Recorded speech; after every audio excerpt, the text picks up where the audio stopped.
Assalamu alaikum viewers, welcome back to English with Bilal. This is Bilal Qasim, your English trainer. और आज मैं आप लोगों के लिए एक और इम्पोर्टेंट टॉपिक लेकर आया हूँ जिसके बारे में अक्सर ही स्टूडेंट्स कंफ्यूज रहते हैं। तो आज हम दो मॉडल्स यानी कि मॉडल वर्ब्स की बात करेंगे। तो वो कौन से दो मॉडल्स और मॉडल वर्ब्स हैं, तो चलें देखते हैं। लेकिन आगे बढ़ने से पहले मैं आप लोगों को बताता चलूं कि हमने जो है वो free English speaking conversational groups WhatsApp पर बनाए हैं। अगर आप उन ग्रुप्स को ज्वाइन करना चाहते हैं तो भैया नीचे दिए गए नंबर्स पर एक शॉर्ट इंट्रोडक्टरी वॉइस मैसेज भेजें, जिससे हम आपको उस English free English speaking conversation group में ऐड कर लेंगे। तो चलें आगे बढ़ते हैं हमारे आज के टॉपिक की तरफ। और आज का हमारा जो टॉपिक है वो है में और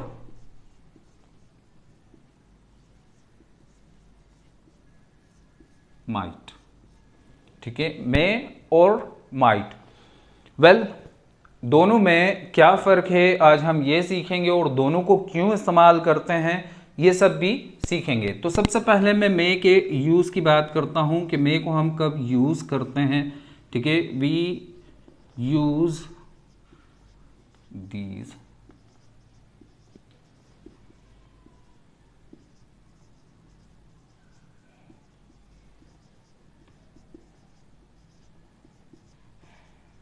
फॉर शोइंग द पॉसिबिलिटीज।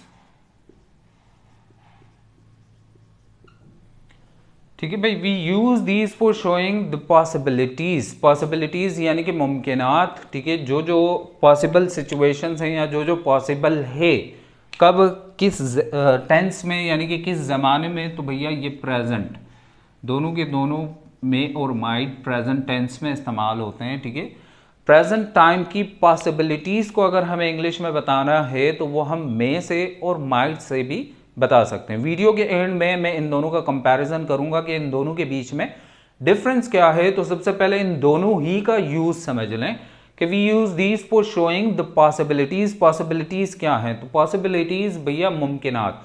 मुमकिनात क्या मतलब? मुमकिनात किस तरह की मुमकिनात? देखें, पॉसिबिलिटीज से मुराद ये है कि भैया हर वो काम जो हमें लगता है कि यार शायद हो सकता है। उर्दू में या हिंदी में हम ये जो वर्ड इस्तेमाल करते हैं ना, शायद। ठीक है, शायद वाला जो वर्ड इस्तेमाल करते हैं, तो अगर इस तरह के सेंटेंसेस को हमें इंग्लिश में बोलना है तो मे और माइट, इन दोनों मॉडल्स, इन दोनों मॉडल वर्ब्स की मदद से हम ये शायद वाले सेंटेंसेस इंग्लिश में बआसानी बोल सकते हैं। जैसे भाई शायद बारिश हो सकती है। ठीक है, जैसे अगर पूछ रहे हैं कि भाई आपके साथ आपका फ्रेंड होता है तो वो कहाँ है, तो आप कह सकते हैं कि भाई वो शायद आ रहा होगा। ठीक है, वो शायद आ रहा होगा या वो शायद रास्ते में होगा।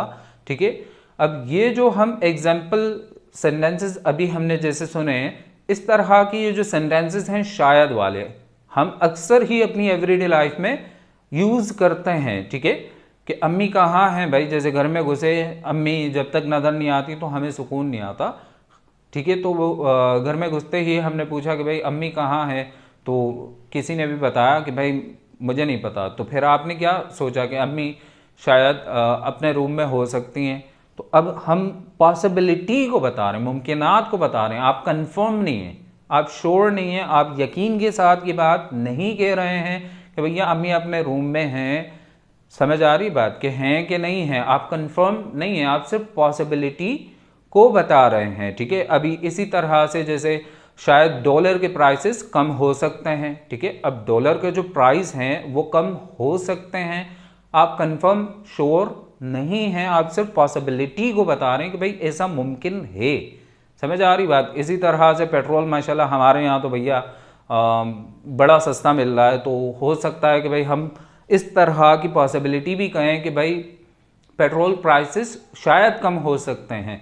अब हम कंफर्म नहीं हैं, मतलब जब हम किसी स्टेटमेंट के बारे में, किसी बयान के बारे में, किसी बात के या चीज़ के बारे में हम कंफर्म नहीं है, यकीन के साथ नहीं कह सकते हैं, हम सिर्फ एक मुमकिनात की बात करें कि भाई ऐसा मुमकिन है कि ऐसा हो सकता है, तो तब हम मे और माइट इन दोनों का ही इस्तेमाल कर सकते हैं। दोनों को ही इंटरचेंजेबली इस्तेमाल कर सकते हैं। इन दोनों पर भी मैं एंड में बात करूंगा। तो सबसे पहले पैटर्न को या स्ट्रक्चर को या फिर फार्मूला को समझ लेते हैं कि भैया सेंटेंसेस कैसे कंस्ट्रक्ट करेंगे, हम किस तरह से सेंटेंसेस को बना सकते हैं। ठीक है, तो भैया सब्जेक्ट में या फिर माइट, दोनों में से कुछ भी एक लगा लें। ठीक है, फिर आ जाएगा आपका वर्ब, और वर्ब के बाद आपका आ गया ऑब्जेक्ट। नेगेटिव में क्या हो जाएगा, सब्जेक्ट प्लस में फिर माइट। ठीक है, नेगेटिव सेंटेंस है, नोट आएगा। ठीक है, फिर इसके बाद आपका वर्ब आ जाएगा और ऑब्जेक्ट, और वर्ब की बेस फॉर्म यानी कि फर्स्ट फॉर्म, वर्ब की जो फर्स्ट फॉर्म है सिर्फ वही इस्तेमाल होगी। ठीक है, वेल एग्जाम्पल्स बना लेते हैं, जैसे इट में रेन टुडे, इट में रेन टुडे, और it might rain today. Well दोनों ही की एग्जांपल्स आ गई, दोनों को इंटरचेंजेबली यूज कर सकते हैं। तो अब दोनों को हमने बिल्कुल एक जैसा ही यूज किया है, तो बात कर लेते हैं इन दोनों के फर्क की, कि इन दोनों के बीच में क्या फर्क है, ऐसा क्या डिफरेंस है। तो कोई इतना लंबा चौड़ा ज़्यादा डिफरेंस नहीं है, सिर्फ पॉसिबिलिटीज़ की परसेंटेज का जो है वो फ़र्क है। जैसे उर्दू में या फिर हिंदी में जो हम शायद कहते हैं ना, तो कभी कभार गौर किया कि हम शायद को कभी एम्फसाइज करके, जोर दे करके कहते हैं कि यार हो सकता है शायद आए। अब शायद हमने क्या खींच कर, एम्फसाइज करके जो कहा, इसका मतलब कि हमारी जो बोलने का अंदाज है, एक्सप्रेशन है, इससे हम सामने वाले को ये बताना चाह रहे हैं कि जो पॉसिबिलिटी है ना फला काम की या किसी भी काम की, वो थोड़ी है, कम है। ठीक है, तो इन दोनों के बीच में सिर्फ इतना ही सा फर्क है, क्योंकि उर्दू या हिंदी में हम बातों को एक्सप्रेशंस के जरिए बोलते हैं, यानी कि हमारे जो बोलने का अंदाज है इससे हम बयान करते हैं, जबकि इंग्लिश में वर्ड्स हैं। तो मे जो है वो ज़्यादा स्ट्रॉन्ग है। ज़्यादा स्ट्रॉन्ग से मुराद ये है कि मे के ज़रिए आप समझ लें कि 50% आप श्योर हैं कि भाई आप 50%, 50% जो है, 50% जो है आप कंफर्म हैं किसी काम के बारे में कि इट मे रेन टुडे, तो आज बारिश शायद हो सकती है। ठीक है, या फिर आज शायद बारिश हो सकती है। अब यहाँ पर भी उर्दू तो वही है। ठीक है, इट माइट रेन टुडे, कि आज शायद बारिश हो सकती है, लेकिन यहाँ पर आप शायद में हो सकता है कि थोड़ा सा एम्फसाइज करके, जोर देकर, आज शायद बारिश हो सकती है। तो अब शायद को जब आप थोड़ा सा जोर देकर एक अलग ही अंदाज से बोलते हैं, तो इसमें क्या कि आप बता रहे हैं कि पॉसिबिलिटीज़ जो हैं, मुमकिनात जो हैं वो थोड़ी हैं। यानी कि मे जब हम ज़्यादा श्योर हों, ज़्यादा पॉसिबिलिटी हो, तो तब हम मे का इस्तेमाल करते हैं, और जब पॉसिबिलिटी थोड़ी हो, कम हो, ठीक है, तो कम पॉसिबिलिटी को बताने के लिए इंग्लिश में हम माइट का इस्तेमाल करते हैं। वैसे आजकल मॉडर्न इंग्लिश में जो है वो ज़्यादातर माइट ही का इस्तेमाल किया जाता है, मतलब अक्सर मूवीज़ वगैरह में भी माइट ही को ज़्यादा प्रेफर किया जाता है पॉसिबिलिटीज़ को, शायद वाले जुमलों को कहने के लिए। तो उर्दू ट्रांसलेशन इनकी क्या होगी भैया, शायद के बाद। ठीक है, शायद के बाद ज़्यादातर सकता है, सकती है, सकते हैं आते हैं, लेकिन आप बिल्कुल ऐसा नहीं कि सिर्फ इसी को ही रट कर चलें, तो ऐसा नहीं है भाई, क्योंकि इंग्लिश एक अलग ज़बान है, उर्दू एक अलग ज़बान है। तो ये उर्दू में जो ट्रांसलेशंस होती हैं वो सिर्फ और सिर्फ ये है कि हमारी आसानी के लिए, कि ज़्यादातर जो स्ट्रक्चर्स हैं वो ये मायने देते हैं जो मैं आपको उर्दू में लिखवाता हूँ ज़्यादातर, लेकिन ज़रूरी नहीं है कि हर बार ये यही मायने देंगे। तो ऐसा भी मैंने एक जुमला कहा था स्टार्टिंग में एग्जांपल्स देते हुए कि शायद बारिश होगी, ठीक है, या वो शायद आएगा।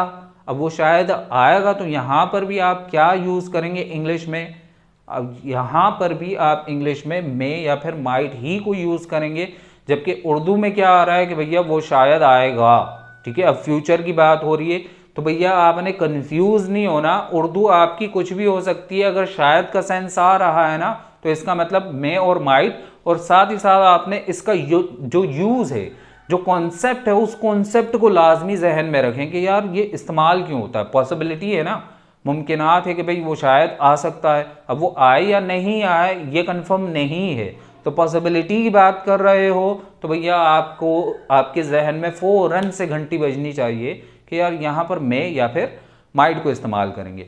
उम्मीद करता हूँ कि ये छोटा सा लेक्चर आप लोगों को अच्छे से समझ आ गया होगा, और इसी तरह की मज़ेदार वीडियोस को देखने के लिए हमारे चैनल को सब्सक्राइब करें। वीडियो अच्छी है लगी है तो वीडियो को लाइक करें और ज़्यादा से ज़्यादा अपने फ्रेंड्स के साथ शेयर भी करें, और अगर आप चाहें तो इसका एक स्क्रीनशॉट ले लें। वेल, अब दें मुझे इजाज़त, मिलते हैं इंशाल्लाह नेक्स्ट वीडियो में। टिल देन टेक केयर, अल्लाह हाफिज़।